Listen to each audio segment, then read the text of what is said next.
안녕하세요. 사연 읽어주는 남녀입니다. 오늘도 와주셔서 감사드리며, 그럼 오늘의 사연 바로 소개해드리겠습니다. 사람은 위기 속에서 진짜 자신을 마주하게 된다. 철학자 니체는 위기와 고난이 인간을 강하게 만들고 진정한 자아를 발견하는 중요한 기회라고 강조했대요. 이 말이 처음엔 별 의미 없게 느껴졌지만 제 상황을 돌아보면 그저 명언으로만 치부할 수 없게 되었어요. 저는 평범하게 결혼해서 행복한 가정을 꾸리리라 생각했습니다. 그러나 결혼은 사랑만으로 되는 게 아니더군요. 남편을 사랑했지만 결혼 후에는 그보다 훨씬 더 복잡한 문제들이 저를 기다리고 있었어요. 안녕하세요. 저는 30대 초반의 주부입니다. 저는 어릴 때부터 아빠의 거친 성격 때문에 불만이 많았어요. 아빠는 굴삭기 기사로 일했는데 그 성격이 정말 불같았죠. 동네에서도 소문난 상남자 스타일이었어요. 절대 타협이 없는 성격이라 저희 가족은 항상 조마조마했습니다. 한 번은 아빠가 공사장 지인들과 공사 현장 근처에서 밥을 먹고 있던 날이었어요. 그날도 작은 대화가 점점 말다툼으로 커지더니 결국 아빠가 주먹을 먼저 쥐었습니다. 상대방이 뭔가 반박하려고 하자 아빠는 똑바로 말해. 이 계산이 일부러 틀린 거 아니냐고. 라고 고함을 치며 테이블을 엎어버렸다죠. 그러자 주변에 있던 사람들이 급히 아빠를 말렸고 간신히 싸움은 중단됐다고 합니다. 사람들은 아빠를 피해 서둘러 자리를 떠났죠. 그날 집에 돌아온 아빠에게 엄마는 잔소리를 했어요. 화 좀 참으라고 그렇게 얘기했는데 또 싸움이야? 언제까지 이렇게 살 거야? 하지만 아빠는 그 말을 들은 척도 하지 않았어요. 김 반장 그놈이 자꾸 자재를 빼돌리잖아. 학비 벌겠다고 일당 머리 온 애들 일당 수수료 합치고 빼돌리고 어떻게 그런 놈을 다 놔둬? 결국 엄마는 한숨을 쉬며 더 이상 말을 잇지 못했어요. 이런 일이 한두 번이 아니었어요. 가족끼리 외출할 때도 작은 일에 금세 불같이 화를 내며 사람들과 부딪히는 경우가 많았거든요. 저는 이런 아빠의 모습이 항상 불만이었어요. 그런 제가 아빠를 조금 다시 보게 된 계기가 있었는데요. 중학교 때의 일이었습니다. 중학교 시절 저는 평범한 학생이었어요. 별다른 사건 없이 친구들과 잘 지내는 그저 그런 여중생이었죠. 하지만 그날은 달랐어요. 제 성적이 운 좋게 꽤 잘 나왔는데 그것이 문제의 시작이었습니다. 같은 반 친구가 저보다 성적이 낮았다는 이유로 앙심을 품기 시작한 거예요. 그 친구는 소위 말하면 지금 말로 일진 같은 친구였어요.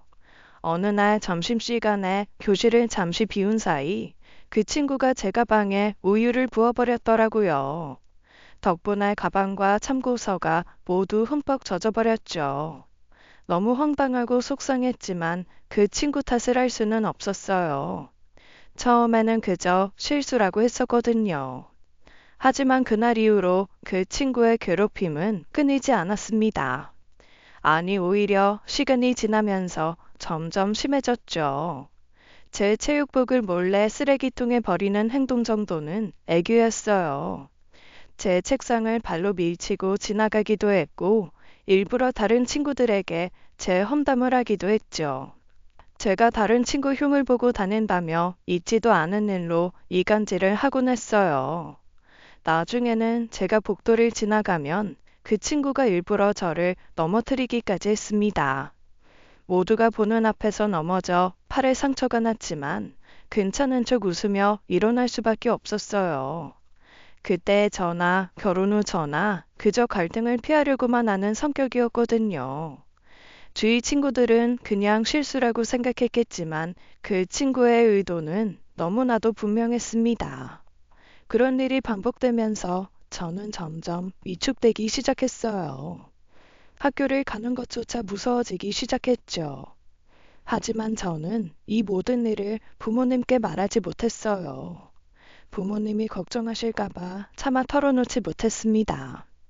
특히 아빠가 어떻게 반응할지 두려웠어요. 그래서 이 괴롭힘을 거의 반년 동안 참아냈죠. 하지만 저도 그 당시 어렸잖아요. 중1이면 고작 14살인데요. 결국 저는 너무 속상한 마음에 더 이상 참지 못하고 집으로 울며 돌아왔습니다. 엄마는 제가 왜 우는지 물었고 저는 그동안 참아왔던 모든 일을 털어놓을 수밖에 없었어요. 엄마는 깜짝 놀라면서 왜 그동안 말하지 않았냐고 속상해 하셨습니다. 그런데 그때였어요. 옆에서 제 말을 듣고 있던 친정아빠가 얼굴이 빨개지시더니 화를 내시더라고요. 그걸 왜 이제야 말해? 이 반년 동안 왜 참아? 너 바보야? 똘멍청이야? 너 어디 모자라냐? 순간 저를 탓하는 아빠의 말이 더 속상하더라고요. 그래서 더 크게 울었던 것 같아요. 아빠는 그 한마디를 하더니 곧바로 일어나 집 밖으로 나가셨어요. 저는 당시 아빠가 속상해서 집을 나가 술 마시러 가시는 줄 알았습니다. 그런데 나중에 알고 보니 아빠가 그 친구 집을 알고 있더라고요. 그 친구의 아빠와 일 때문에 아는 사이더라고요. 아빠의 갑작스러운 방문에 친구 부모님은 매우 당황해 하셨대요. 아빠는 그 집 대문을 박차고 들어가서는 야, 박대원 나와. 어디 남자놈이 할 짓이 없어서 여자애를 괴롭혀. 나와. 안 나와? 라고 고함을 치기 시작했죠. 친구 부모는 처음에 상황을 파악하지 못한 채 놀라서 집에서 뛰쳐나왔죠. 김 사장, 아이 대체 무슨 일이야? 무슨 일인데 내 아들을 찾아? 친구 부모님도 당혹스러웠겠죠. 저희 아빠 성질을 아는 사람이니까요. 무슨 일인지 모르겠는데, 아이 지금 대원이 집에 없어. 일단 진정하고 차분히 말해봐. 그 말을 들은 아빠는 더 화가 나서 그 집 마당에 있던 물건들을 내동댕이 치기 시작했대요. 의자를 들어 던지고 작은 정원 구조물을 부숴버린 거죠. 그 친구 부모는 너무 놀라서 황급히 사태를 진정시키려고 했지만 이미 아빠는 흥분한 상태였어요. 사태가 심각해지자 마침내 그 친구가 집에서 나왔어요. 집에 없다더니 사실은 지방에 숨어 있었던 것이었죠. 친구는 저희 아빠를 보며 울먹이며 잘못했다고 무릎을 꿇었대요. 그리고 저를 괴롭혔던 이야기를 고백하며 엉엉 울었다네요. 친구의 부모님은 그제야 사태의 심각성을 깨달았죠. 김 사장, 아이 우리가 미처 몰랐어. 내가 아들 교육 제대로 시킬게. 정말 미안해. 응? 아빠는 그제야 한마디 하고는 그 집을 나왔대요. 너 한 번만 더 우리 딸 괴롭혀봐. 그때 싹 다 불도저로 이 집 밀어버릴 테니까 알았어? 두 번 다시 또 이런 일 생기면 그때를 끝이야. 아빠는 언제나 사람들과 자주 다투고 쉽게 화를 내며 저에게 늘 불편함을 주었었어요. 하지만 그날만큼은 저를 강력하게 보호하려는 아빠의 마음이 느껴졌습니다. 사실 아빠의 거친 행동은 분명 옳지는 않았어요. 어른답지 않은 방식으로 분노를 표출하고 추가적인 문제를 일으킬 수 있는 방식이었죠. 그럼에도 불구하고 저는 그때 너무 좋았습니다. 아빠의 그 행동이 저에게는 큰 위안이 되었어요. 학교에서 괴롭힘을 당하던 저를 대신에 복수해 준 거니까요. 저는 그때 정말로 통쾌했어요. 그 후 학교에 돌아가니 그 친구는 저를 보자마자 얼굴이 창백해지며 바로 사과를 하더군요. 저는 그 친구의 사과를 받아들이며 아무 말도 하지 않았지만 더 이상 저를 괴롭히지 못할 거라는 것을 느낄 수 있었습니다. 그 친구는 그 이후로 저를 피해 다녔어요. 다른 친구들에게도 저에 대해 나쁘게 말하지 않았고요. 이 사건을 계기로 저는 친정아빠를 조금 더 이해하게 되었습니다. 아빠가 나를 얼마나 사랑하고 보호하고 싶어 하는지 알게 되었죠. 아빠의 성격 때문에 불만을 느꼈던 부분도 많았지만, 그럼에도 적어도 아빠는 내 편이구나라는 것을 깨달았거든요. 그리고 어느덧 저는 30살이 되었습니다. 3년간 연애한 예비 신랑과 결혼을 준비하게 되었어요. 신랑은 대기업에 다니고 있는 회사원이었는데 친구의 소개로 만났습니다. 신랑은 차분하고 흥분을 잘하지 않는 성격이었는데 저와 잘 맞아서 결혼까지 결심하게 되었죠. 본격적으로 결혼 이야기가 오고 가며 상견례 날짜가 잡혔는데요. 왠지 설레는 마음과 동시에 불안함이 밀려오기 시작하더라고요. 그러던 어느 날 예비 신랑이 저를 진지한 표정으로 불렀습니다. 왜 그래? 무슨 일 있어? 사실 우리 엄마 때문에. 왜? 어머님이 우리 결혼 반대하셔?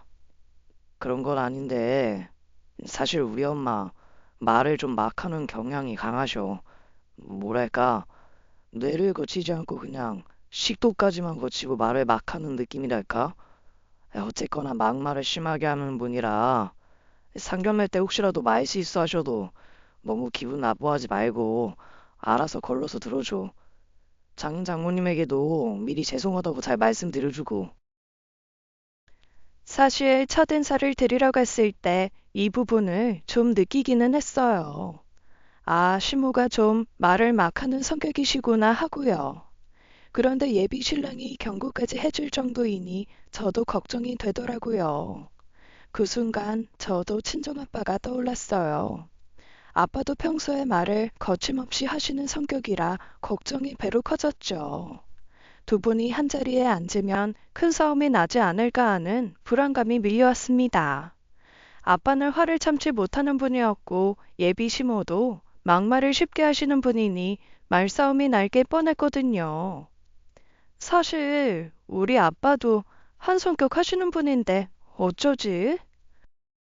우리 둘이 잘 중재하자. 싸움이 날 것 같으면 우리가 죽어라 맞아야지. 그리고 우리 서로 약속하자. 어떤 상황이 닥쳐도 서로 똘똘 뭉쳐서 이겨내고 결혼 잘하자고. 그래, 그러자. 약속할게. 그 말에 저는 고개를 끄덕였습니다. 그만큼 저도 남편도 서로 많이 좋아하고 있었거든요. 어쨌거나 시간은 흘러갔고 상견례 날이 가까워졌어요. 우리나라는 결혼한다고 하면 상견례는 필수잖아요. 아빠와 예비 시모 두 분의 성격을 잘 알면서도 그 자리를 피해갈 방법이 없었죠. 일단 아빠 엄마에게는 말해두었어요. 예비 시모 성격이 보통이 아니니 어떤 말에도 절대 흥분하지 마시라고요. 아빠는 걱정하지 말라고 말하셨지만 그 말에 저는 더 걱정이 됐어요. 상견례 전날에는 잠도 안 오더군요. 상견례 자리에서 과연 무사할 수 있을지 마음이 무겁기만 했습니다. 드디어 상견례 날이 찾아왔어요. 모두가 한 식당에 모여서 예비 시부모님과 저희 부모님이 마주 앉았죠. 처음에는 서로 예의를 갖춰 인사를 나누며 분위기가 나쁘지 않았어요. 저는 다행이라고 생각하며 긴장을 조금 풀었죠. 하지만 대화가 신혼집 문제로 넘어가면서 분위기는 서서히 달라지기 시작했습니다. 예비 시모가 은근히 비꼬는 투로 말을 시작했거든요. 요즘은 아들 가진 집이라고 신혼집을 다 해오는 법이 없답니다. 요즘 스타일에 맞게 신혼집은 반반으로 구해주자고요. 엄마, 저희 모아둔 돈으로 집 마련하고 나머지는 대출 받기로 했어요. 양가 부모님에게 손 안 벌리고요. 넌 어디 어른들이 이야기하는데 끼어들어? 전세로 시작하기보다는 매매로 시작을 해야 안정되는 거다. 네, 그 말씀도 일리가 있네요. 노가다 일을 하신다던데 모아둔 돈은 좀 있으시고요. 어허, 그게 무슨 말버릇이야? 죄송합니다, 사돈. 이 사람이 이렇게 할 말 못할 말을 구분을 못합니다. 제가 대신 사과드리겠습니다. 괜찮습니다. 저희도 부족하지 않게 지원 가능하니 안 사도는 걱정 마십시오. 그나마 다행이네요. 요즘은 하도 거지 같은 집들이 많아서 결혼할 때 종합소득세라도 봐야 할 판이라니까요. 허허. 뭐 양가에서 지원을 해준다고 해도 분명 일부는 대출을 받을 텐데 그 대출은 내 아들이 갚을 테니 대신 명의는 내 아들 명의로 하시죠. 그 말을 듣자마자 친정아빠의 표정이 변하기 시작했어요. 제가 슬그머니 도발에 넘어가지 말라고 아빠 옆구리를 찔렀지만 저 말에 가만히 있으면 우리 아빠가 아니죠. 집 매매 대금이 반반씩 될 것이고 우리 딸도 지금 일하고 있는데 무슨 명의를 단독으로 하란 말입니까? 공동 명의로 해야죠. 그러자 예비 시모는 더 기세 등등해지며 말을 이었어요. 공동명의를 하면 나중에 이혼할 때 피곤해지잖아요. 그런 건 미리 대비를 해야죠. 우리 애야 워낙 똘똘하니 이혼해도 서로 데려가려고 줄선짓 많습니다. 그 말을 듣고 저는 심장이 쿵 내려앉았어요. 식은땀이 줄줄 나더군요.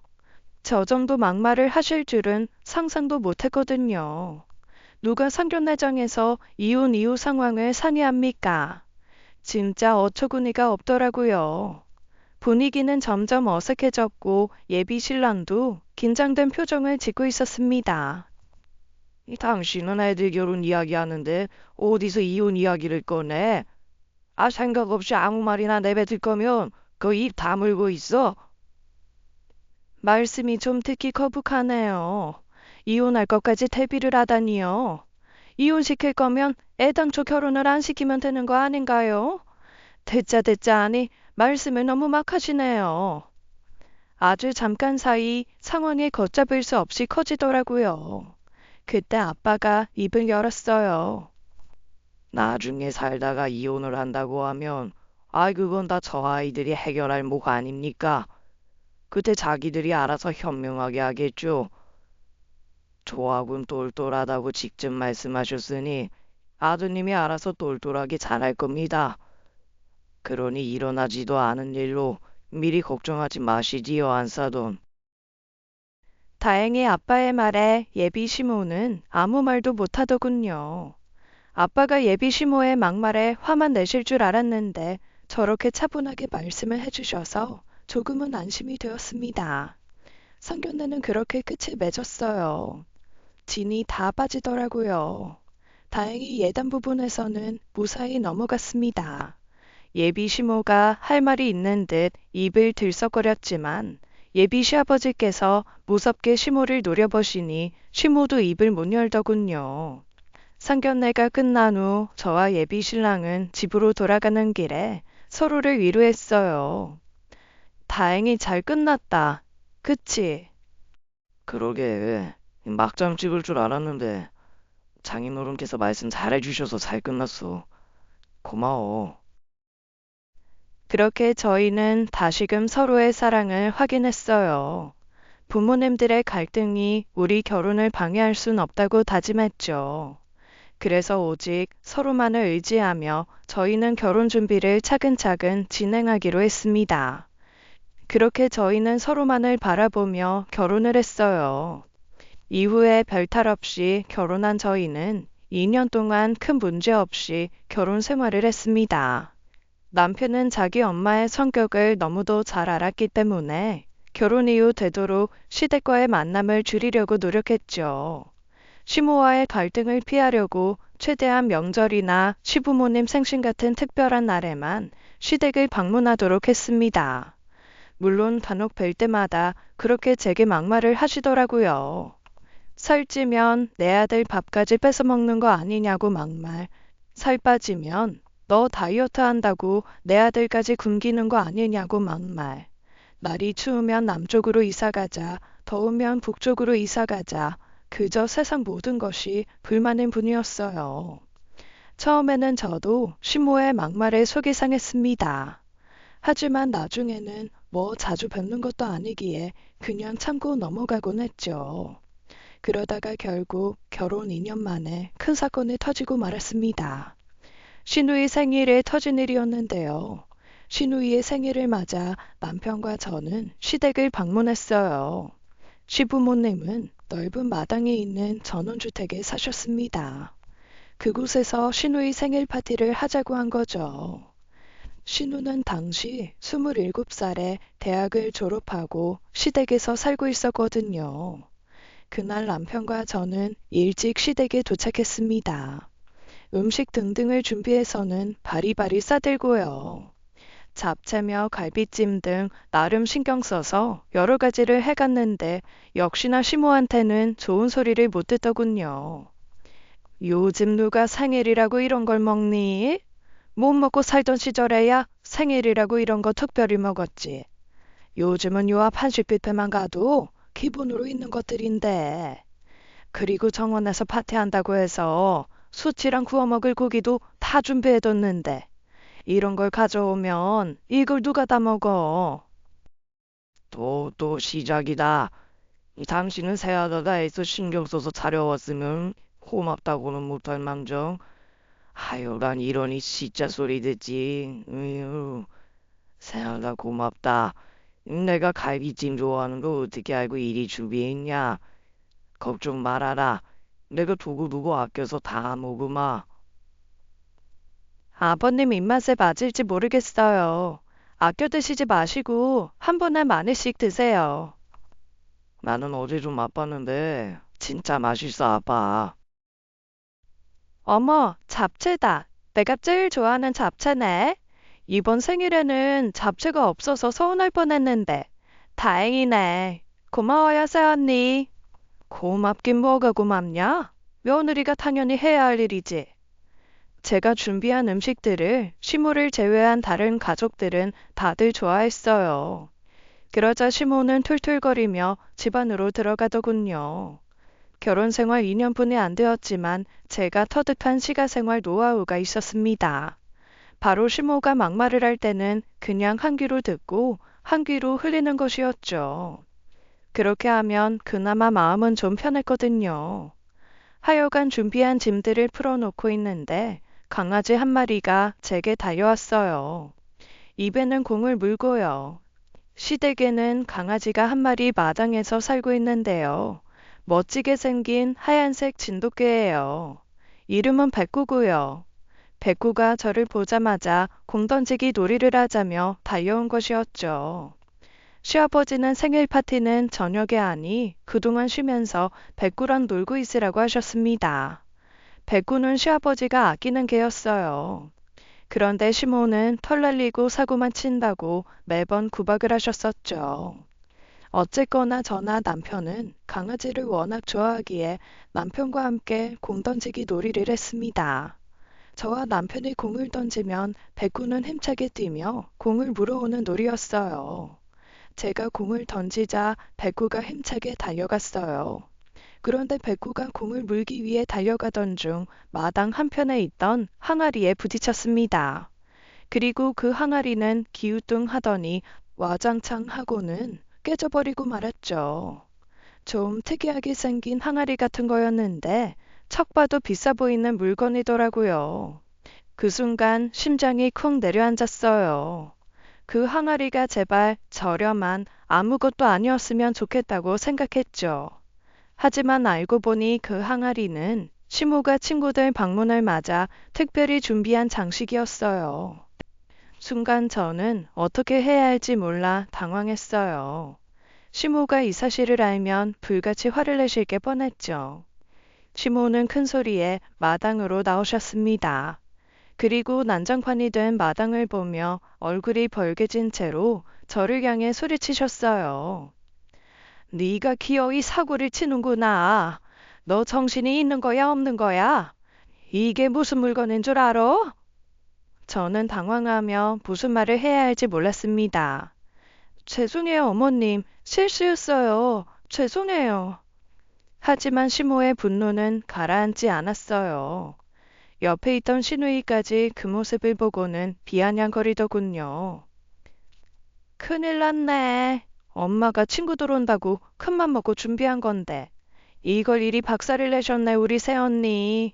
아주 오늘 단단히 혼 좀 나시겠어. 강주희, 너 조용히 안 해? 엄마, 실수였어. 백구가 뛰어가다가. 니들이 공을 던지니 제가 저리로 달려가지. 너 일부러 저쪽으로 공 던진 거지? 저거 박살내려고 일부러 그런 거 아니야? 내가 너 준비한 음식 타박하니 불만 품고 일부러 그런 거 아니냐고. 그런 거 아니에요, 어머님. 그런 게 아니면 그냥 나 엿먹으라고 그랬다 이거니? 저는 아무 말도 하지 못하고 고개를 숙였어요. 진짜 실수였고 고의로 그런 게 아니라고 계속 말하고 싶었지만 어쨌거나 제가 던진 공 때문에 이렇게 된 건 사실이니까요. 그때 시아버지가 이 광경을 보시고 달려오셨어요. 아, 그까지 된장통 하나 부셔지고 가지고 왜 이리 호들갑이야? 실수라고 하잖아. 잘했다. 하여간 저거 마당에 둘 때부터 마음에 안 들었어. 요상하게 생겨서는. 아, 밤에 저거 때문에 가위를 다 눌리더라.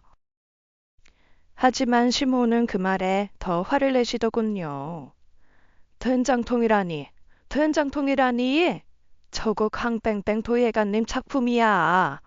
하여간 뭐 눈에 뭐만 보인다더니 저게 어떻게 된장통이니?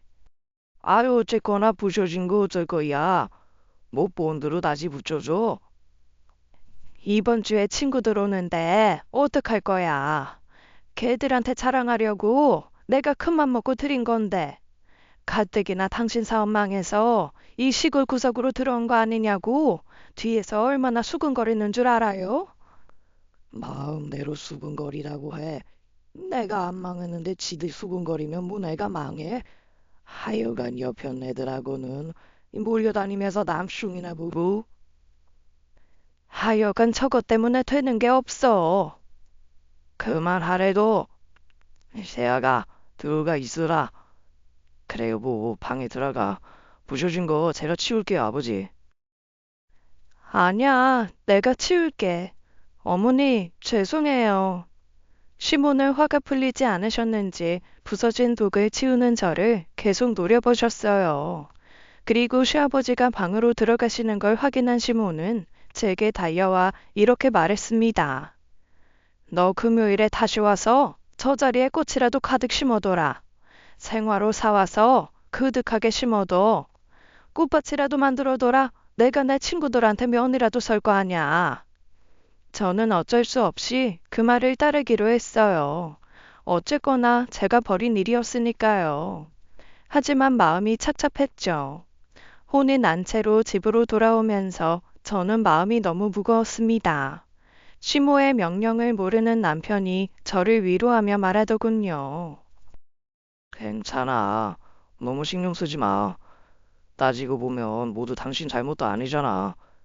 나도 뱉고 흥분시키면서 같이 놀았는데 뭘. 내가 엄마한테 잘 말해줄게. 하지만 제 마음은 쉽게 가라앉지 않았어요. 그날 밤 저는 남편의 위로에도 불구하고 잠을 쉽게 이루지 못했어요.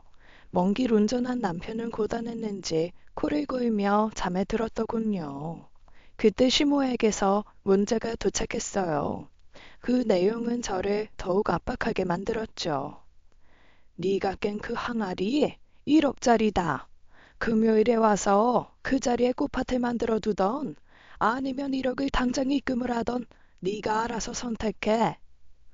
그 말에 너무 놀라 바로 시모에게 답장을 했어요. 무슨 항아리가 1억이나 한답니까? 1억이요? 그렇게 비싼 물건이었어요? 유명한 강뺑뺑 도예가님 진품 작품이니 당연히 비싸지. 내가 괜히 너한테 화를 냈겠니? 너 1억 없지?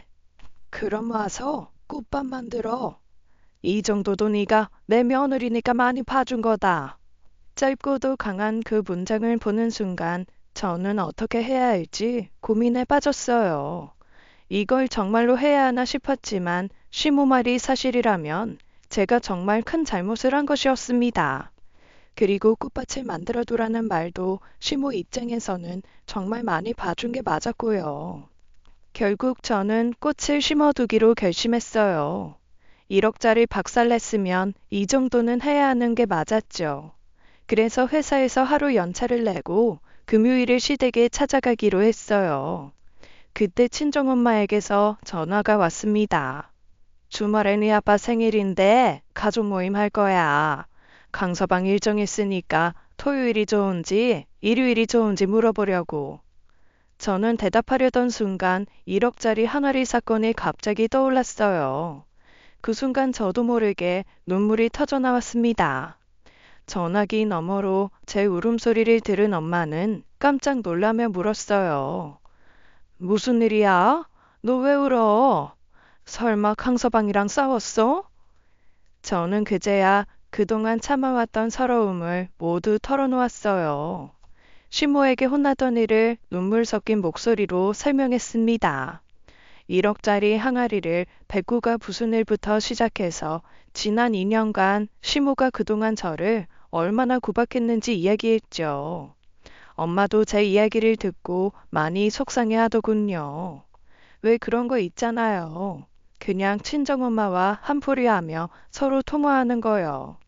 그렇게 엄마와 길게 수다를 떨며 마음을 진정시켜가고 있을 때 그 순간 친정아빠의 화내는 소리가 수화기 너머에서 들려왔어요. 아마도 옆에서 친정엄마 통화 내용을 들은 듯 했습니다. 뭐 그런 대먹지 못한 여편네가 다 있어? 아빠의 거친 말에 엄마는 바로 말리기 시작했어요. 언제 와서 엿듣고 있던 거야? 당신 가만히 있어 제발. 괜히 사돈 찾아가서 일 내지 마. 알았어? 엄마는 아빠의 성격을 잘 알고 있었기 때문에 아빠가 시모를 찾아갈까봐 걱정했죠.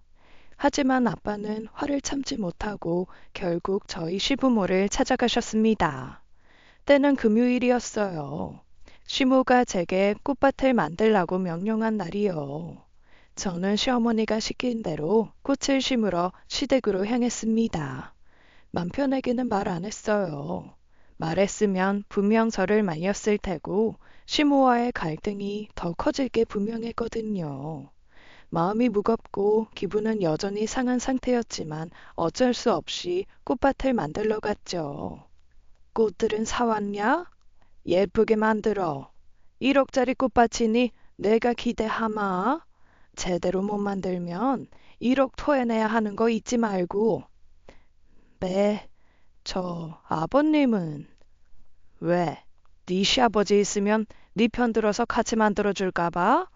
네 시아버지 오늘 일 있으셔서 부산 갔다. 오늘 안 오시니까 기대도 하지 말거라.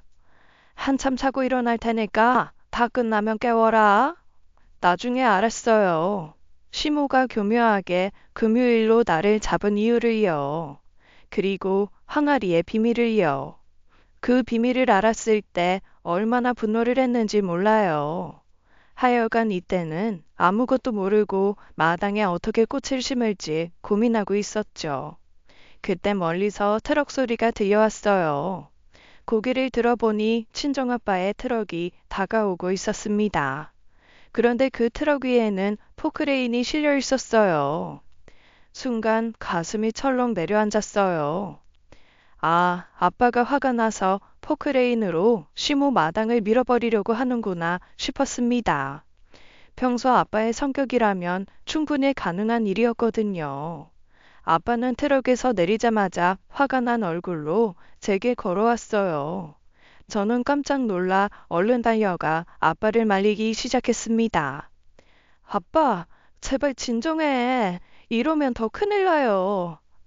그 순간 아빠가 트럭 위에 있는 포크레인을 한번 쳐다봤다가 저를 한번 쳐다봤다가 하더라고요. 그때 이 소란을 들은 시모가 집에서 나왔습니다. 시모가 놀란 표정으로 아빠를 보며 물었어요. 사돈, 아니 어쩐 일로 오셨어요?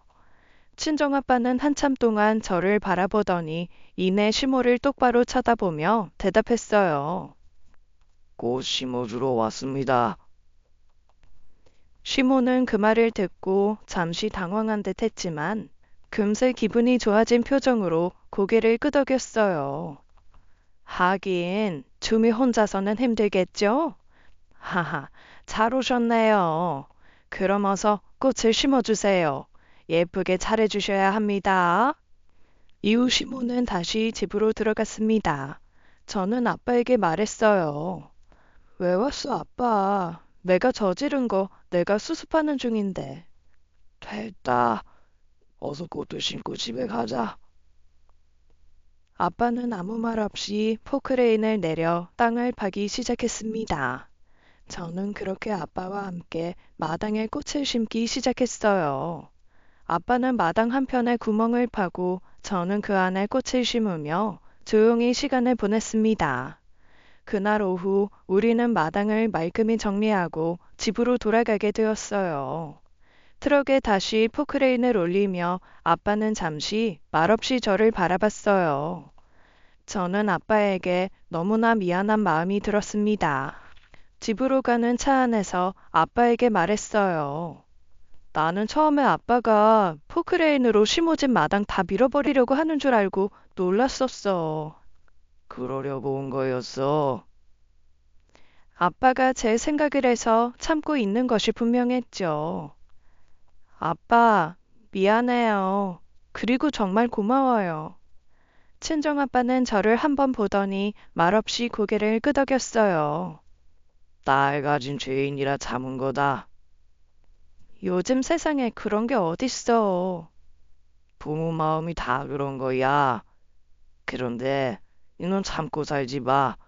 할 말 다 하고 살아.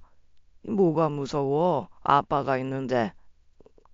저렇게 말하며 저를 보고 씩 웃어주시는데 그 순간 저는 펑펑 울고 말았습니다. 아빠가 화도 참고 저를 위해 이렇게까지 해준 것이 얼마나 큰 마음인지 알 수 있었거든요. 그날 집에 돌아온 저는 온몸이 쑤셔서 바로 침대에 누웠어요. 남편이 저를 보고 묻더라고요. 어디 갔다 왔어? 아니 무슨 벌목이라도 하다가 온 거야? 옷이 왜 이래? 어머님 집 가서 꽃밥 만들고 왔어. 아무 말도 하지 마. 나 힘들어. 뭐? 거길 왜 갔어? 가려고도 나한테 말을 하지. 저는 남편의 말에 대답할 힘도 없어서 그냥 잠이 들었습니다. 다음날 아침 거의 12시간을 잔 저는 전화 소리에 잠에서 깼어요. 시아버지였어요. 갑작스러운 전화에 약간 놀랐지만 바로 전화를 받았습니다. 네, 아버님, 무슨 일이세요? 시아버지의 목소리는 평소와 달리 상당히 화가 나 있는 듯 했어요. 조한테 이야기 다 들었다. 마당의 꽃 어제 네가 다 심은 게야? 아 정말 네가 다 한 거야? 어제의 사건으로 화가 난 남편이 시댁에 전화를 해서 따졌나 보더라고요. 순간 저는 살짝 머뭇거렸지만 이내 어제 아빠가 한 말이 생각나서 당당히 말했죠. 저 혼자 한 건 아니고요. 아빠가 함께 도와주셨어요. 제가 말을 마치자마자 시아버지는 깜짝 놀란 듯한 목소리로 말했습니다. 뭐? 아이 바깥 사돈이 직접 꽃을 심었다고? 혼자 한 게 아니라 네 시애미가 바깥 사돈까지 불러서 꽃을 심게 했다는 거야? 어머님께서 부르신 건 저만 부르셨는데 아빠가 아시고 와주셔서 도와주셨어요. 저는 그저 조용히 시아버지의 반응을 기다리고 있었어요. 그런데 곧 시아버지가 깊은 한숨을 내쉬며 말했습니다. 미안하다. 이건 정말 내가 너한테도 바깥 사돈에게도 죄송해서 면목이 없구나. 시아버지는 친정아빠가 함께 꽃밭을 만들어준 사실에 많이 놀란 듯 했어요. 사실 친정아빠와 시아버지는 직접적으로 대화를 나눌 기회가 별로 없었죠. 그저 결혼식에서 가벼운 인사만 주고받았을 뿐이었어요. 그런데 이번에 아빠가 직접 나서서 일을 도와준 걸 알게 되자 시아버지는 저와 아빠에게 정말 미안함을 느낀 것 같았습니다. 내가 바깥 사돈께 직접 전화를 드려야겠구나. 이렇게 큰 잘못을 저지르다니. 내 당장 사과 전화 드려야겠다. 저도 잘못했는 걸요. 1억짜리 항아리를 깼으니 어머님께서 얼마나 속상하셨겠어요. 1억? 1억짜리 항아리라니? 그게 무슨 말이야? 제가 백구랑 놀던 항아리가 1억짜리라고 어머님께서 그러시던데요. 그게 무슨 소리야? 네 시애미가 그렇게 말하지? 그래 1억짜리라고. 네, 무슨 강땡땡 도예가님 작품이라고. 그게 무슨... 알았다. 내 다시 연락하마. 그렇게 시아버지는 전화를 끊으셨어요. 그리고 그날 저녁 저는 정말 어마어마한 시모의 막장짓을 알게 되었습니다. 사건의 전말을 들은 남편이 다시 시아버지와 통화를 하더군요. 그리고 제게 사과를 했어요. 알고 보니 그 항아리가 1억짜리 작품이 아니더라고요. 그저 친구들에게 허세를 부리고 싶었던 시모가 비슷한 항아리를 구해다 놓은 것이었어요. 중국 제품이었는데 5만 원짜리였대요. 그 사실을 안 순간 정말 화가 머리끝까지 나더라고요. 설마 아니 며느리한테 저렇게 거짓말을 해서 이용해 먹었을 줄 몰랐거든요. 저만 이용당했나요?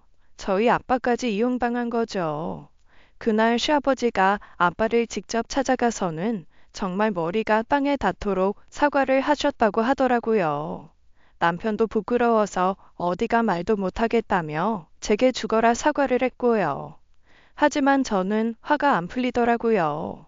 바로 시모에게 따지려고 전화를 했지만 또 제 전화는 받지도 않더군요. 나중에 남편에게 이야기를 들으니 시아버지가 시모에게 그랬대요. 저 찾아가서 제대로 사과하라고요. 그런데도 시모는 끝까지 버틴겼대요. 어디 아랫사람한테 가서 사과를 하냐고요. 이 사건으로 시아버지와 시모는 거의 이혼 직전까지 갔고 시모는 무지하게 시아버지에게 혼이 났다더군요.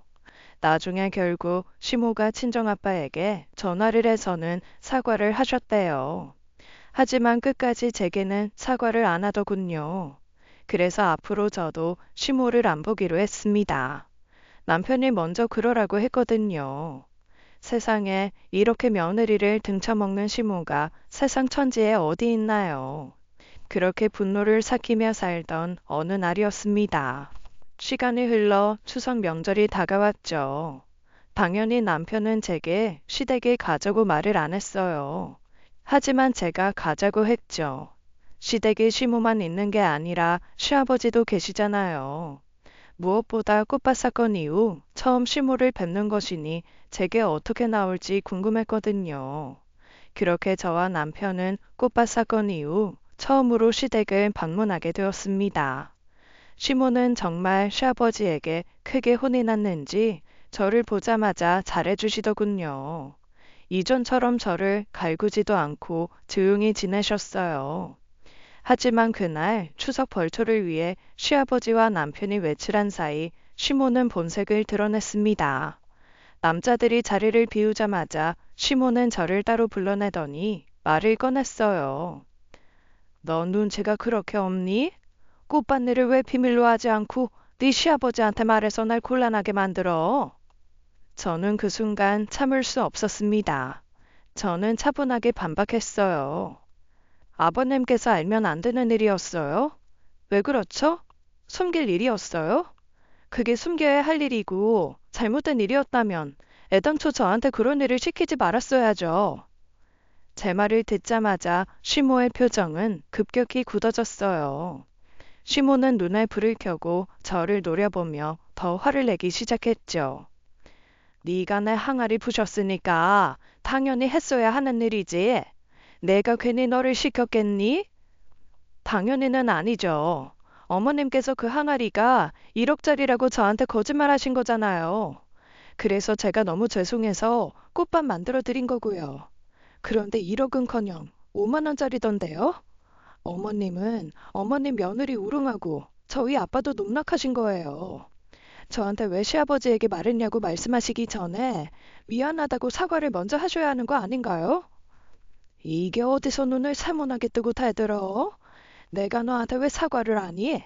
그리고 내가 언제 사돈을 농락했냐? 네 아버지가 누가 다 아는 사람 아니야? 그게 원래 그 양반이 하던 일인데 내가 농락하기 뭘 농락해? 말이야 바른 말로 본디 배운 것도 없는 사람 아니냐. 그래서 그런 일 하면서 빌어먹는 사람인데 5만 원짜리 항아리 깼으면 그 정도는 해야 하는 거 아니야? 그런데 그딴 걸로 나한테 대고 어디서 큰 소리야? 그리고는 네 시아버지한테 일러 바쳐? 못된 년 같은 이라고. 그 순간만큼은 저도 더 이상 참을 수 없었습니다. 제 머릿속에 똑 하는 소리가 들렸어요. 이성의 끈이 끊어지는 소리였죠. 친정아빠를 비하하는 말에 저도 이판사판이었어요. 비로 먹는 사람이라니요? 저희 아빠 제대로 건설기계 대여 사업하시는 분이고요.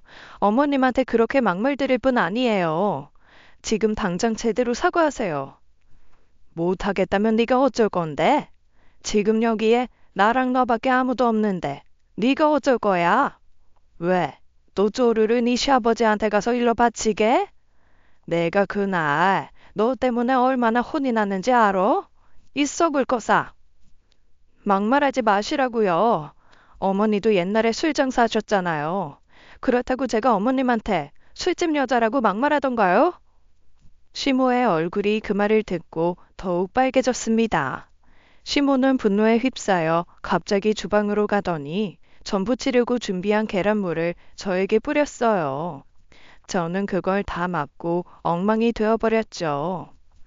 이게 어디서 뚫린 입이라고 그딴 소리를 짓거려? 네 애비가 그렇게 가르치디? 어? 그렇게 말하며 제게 밀가루까지 뿌려대더군요. 순식간에 저는 계란물과 밀가루를 뒤집어 써서 엉망이 되었습니다. 계란물과 밀가루가 저의 옷과 머리에 덕지덕지 붙었더군요. 어디 말해봐. 내가 오늘 네 버릇을 아주 단단히 고쳐놔야겠다. 그 순간 분노한 저는 더 이상 참지 못하고 시모가 준비한 밥상을 엎어버렸습니다. 밥그릇들이 사방으로 날아갔고 반찬들이 마룻바닥에 쏟아졌죠. 저는 숨을 헐떡이며 시모를 쳐다봤어요. 순간 시모는 정신이 돌아왔는지 방황하며 서 있더군요. 제가 설마 하니 밥상까지 엎을 거라고는 상상도 못했나 봅니다. 순간 시모는 곧 벌초를 마친 남자들이 집에 돌아올 거라는 생각이 들었는지 갑자기 제게 사과를 하더군요. 예, 미안하다. 내가 이렇게까지 하려고 한 건 아닌데 내가 순간 욱해서는. 그때 벌초를 마친 시아버지와 남편이 집에 들어왔어요. 그리고는 거실에서 벌어진 난리난 광경을 보고 깜짝 놀라했죠. 시아버지는 크게 분노하며 저와 시어머니를 번갈아 쳐다봤습니다. 이게 무슨 일이야? 이게 대체 어떻게 된 거야? 그게 아니 얘가 나를 갑자기 술집 여자라고 하면서 화를 내길래 내가 순간 정신이 나가서는. 그게 뭔 소리야? 새아가가 당신한테 갑자기 그런 소리를 왜 해? 아버님, 저 더는 이 집 며느리 못하겠습니다. 저도 참을 만큼 참았어요. 이제 그만할게요. 그 말을 듣고 시모는 바로 목소리를 높이며 말하더군요. 저 봐요, 저저. 말하는 버릇하고는. 그래, 당장 나가라. 이 집 며느리 못하겠으면 당장 이 집에서 나가. 그 순간 시아버지가 시모에게 소리쳤습니다. 나가야 할 사람은 당신이야. 당신이 나라가. 내 분명 말했지. 새아가 오면 바로 사과하라고. 그런데 사과는 못할 망정 이 사다를 만들어? 내가 그동안 얼마나 참았는지 알아? 이제는 더 못 참겠다. 나가야 할 사람은 당신이야. 그 말에 시모는 순간 말을 잇지 못했어요. 시아버지의 분노는 사그라들 기미가 없었죠. 꽃밭 사건부터 시작해서 오늘의 계란물 사건까지 시아버지께서는 더 이상 참을 수 없었나 보더군요. 내 당신한테 분명 경고했지. 내가 당신 용서한 거 아니라고. 한 번만 더 이러면 당장 쫓아낸다고 분명 말한 거 못 알아들었어? 어서 나가지 못해. 나가라면 못 나갈 줄 알아? 그래, 니들끼리 잘 먹고 잘 살아봐라. 그 말을 하고는 시모는 집을 나가버리더군요. 저는 서러움이 한꺼번에 몰려와 눈물을 글썽였어요. 미안하다. 네가 큰 마음 먹고 다시 찾아준 집인데 이런 모습만 보여줘서 이 가장인 내가 할 말이 없구나. 다 내 잘못이다. 미안하다, 세아가. 시아버지의 사과를 듣고 저는 눈물을 삼키며 고개를 끄덕였습니다. 정말 미안해. 당신하고 엄마만 두고 나가는 게 아니었는데 나는 엄마가 조금은 반성하고 변할 줄 알았는데 역시 변할 사람이 아니었네. 미안해, 여보. 저는 한참 동안 말을 잇지 못하고 있었지만 남편의 사과에 조금은 위로가 되었어요. 남편의 사과는 진심이었죠. 남편도 상황이 여기까지 될 줄은 몰랐던 것 같았어요. 그렇게 그날 시댁에서의 갈등은 한바탕의 난리로 끝났습니다. 저는 남편과 함께 그날 저녁 시댁을 나와 집으로 돌아갔어요. 그날 이후로 시댁 문제는 크게 달라졌습니다. 저는 이제는 진짜로 시모를 더 이상 보지 않기로 결심했어요. 남편도 그런 제 결정을 존중해 주었고 시모에게서 저를 지켜주겠다는 다짐을 했죠. 그렇게 시모와 저와의 관계는 완전히 끝이 났습니다. 시아버지는 그날 사건 이후로 시모와 심각하게 틀어졌어요.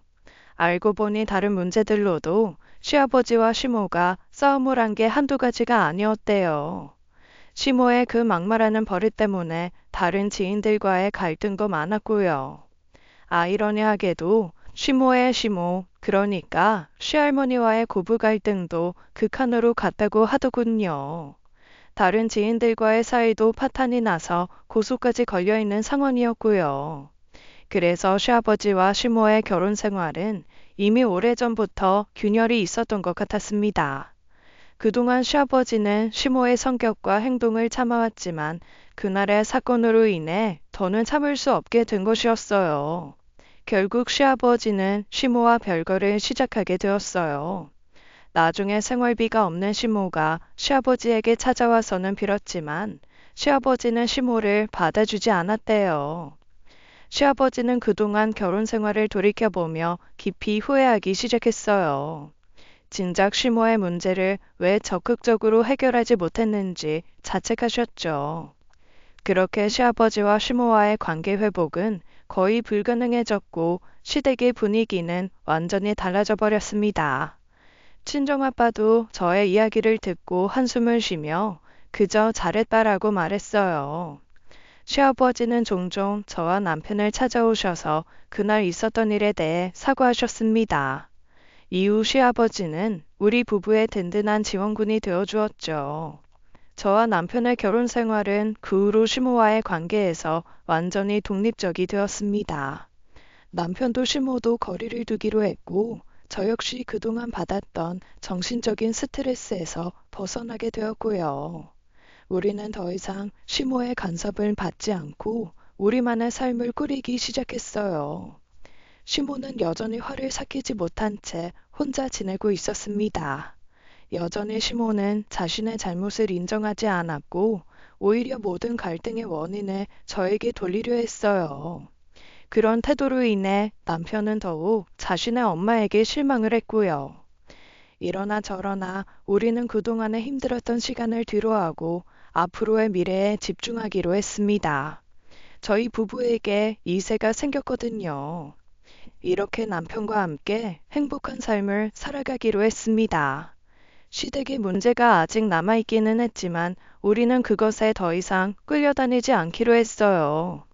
우리의 결혼 생활은 이제 우리의 것이고 더 이상 시모의 그림자가 우리를 흔들 수 없을 테니까요. 지금까지 사연 읽어주는 남녀였습니다. 끝까지 시청해주신 여러분 감사드리며 저희는 다음 사연으로 돌아올게요. 감사합니다.